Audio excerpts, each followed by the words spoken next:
आज से सैकड़ों साल पहले एक अजीम सल्तनत थी जिसका नाम नूरस्तान था। इस सल्तनत का बादशाह जलालुद्दीन अपनी ताकत, दौलत और फौज की वजह से पूरे खुते में मशहूर था।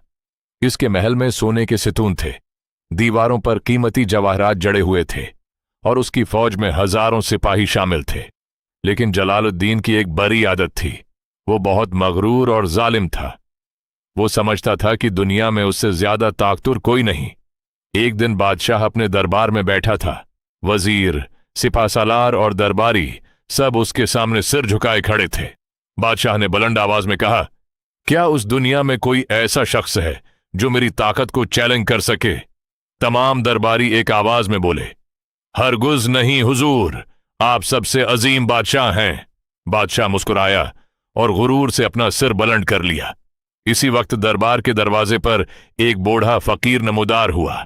इसके कपड़े फटे हुए थे, हाथ में एक लकड़ी की लाठी थी और चेहरे पर अजीब सा सुकून था। सिपाहियों ने उसे रोकने की कोशिश की, लेकिन फकीर बोला, मुझे बादशाह से जरूरी बात करनी है। बादशाह ने हुंसते हुए कहा, उसे आने दो, मैं देखना चाहता हूं ये फकीर क्या कहना चाहता है। फकीर आहिस्ता आहिस्ता तख्त के करीब आया। फिर उसने बादशाह की आंखों में देखते हुए कहा, ए जलालुद्दीन, तेरा गुरूर ही तेरी तबाही बनेगा। पूरा दरबार खामोश हो गया। बादशाह का चेहरा गुस्से से सर्ख हो गया। तुम्हारी हिम्मत कैसे हुई मुझसे इस अंदाज में बात करने की? फकीर ने बगैर डरे जवाब दिया, मैं सच कह रहा हूं, 3 महीने बाद तुम्हारी सल्तनत खतरे में होगी। अगर तुमने इंसाफ ना किया तो तुम सब कुछ खो दोगे। दरबारी जोर जोर से हंसने लगे। बादशाह ने सिपाहियों को हुक्म दिया, उस पागल को दरबार से निकाल दो। सिपाहियों ने फकीर को बाहर निकाल दिया, लेकिन जाते जाते फकीर ने एक आखिरी बात कही, वक्त आने पर तुम्हें मेरी बात याद आएगी। बादशाह ने इस बात को मजाक समझकर भुला दिया, मगर उसे मालूम नहीं था कि किस्मत ने उसके लिए एक ऐसा इम्तिहान तैयार कर रखा था जो उसकी पूरी जिंदगी बदलने वाला। चंद हफ्ते गुजर गए। एक रात बादशाह अपने महल में सो रहा था कि अचानक उसे एक खौफनाक ख्वाब आया। उसने ख्वाब में देखा कि उसका अजीम महल आग में जल रहा है, फौज शिकस्त खा चुकी है और वो तन्हा सहरा में भटक रहा है। बादशाह घबरा कर जाग उठा। इसके माथे पर पसीना था, लेकिन ये तो बहुत परेशान था। इसने अपने ख्वाब के बारे में किसी को नहीं बताया, मगर उसके दिल में अजीब सा खौफ बैठ गया था। वो सीधा दरबार में पहुंचा और सल्तनत के मशहूर नुजूमियों और दानशूरों को बुलाने का हुक्म दिया। चंद घंटों बाद दरबार भर गया। एक नुजूमी आगे बढ़ा और बोला, हुजूर, ख्वाब बाज़ औकात आने वाले हालात की निशानी होते हैं। बादशाह ने गुस्से से कहा, क्या तुम कहना चाहते हो कि मेरी सल्तनत खतरे में है? नुजूमी ने सिर झुका लिया। मैं सिर्फ इतना कह सकता हूं कि आने वाले दिन आसान नहीं होंगे। ये सुनकर बादशाह को फकीर की बात याद आ गई, मगर उसने फौरन अपने दिल से यह ख्याल निकाल दिया। इमाम की बद्दुआएं। इसी दौरान सल्तनत के मुख्तलिफ इलाकों से शिकायत आने लगे। किसान कह रहे थे कि टैक्स बहुत ज्यादा है। ताजिर फरियाद कर रहे थे कि शाही अहलकार उन पर जुल्म कर रहे हैं। गरीब लोग भूख और गुर्बत का शिकार थे। लेकिन बादशाह के दरबारी इसे असल हकीकत नहीं बताते थे। वो हमेशा कहते, हुजूर, सब कुछ ठीक है। महल में जंगी नकारे बुझने लगे। सिपाही तेजी से अपने हथियार संभालने लगे। घोड़ों पर जीन किसी जाने लगी और पूरे शहर में ऐलान कर दिया गया, तमाम फौजी फौरन शाही किले में हाजिर हूं। अवाम खौफजदा थे। बाजार बंद होने लगे। लोग अपने घरों में राशन जमा करने लगे और हर जबान पर सिर्फ एक ही सवाल था, क्या वाकई जंग होने वाली है?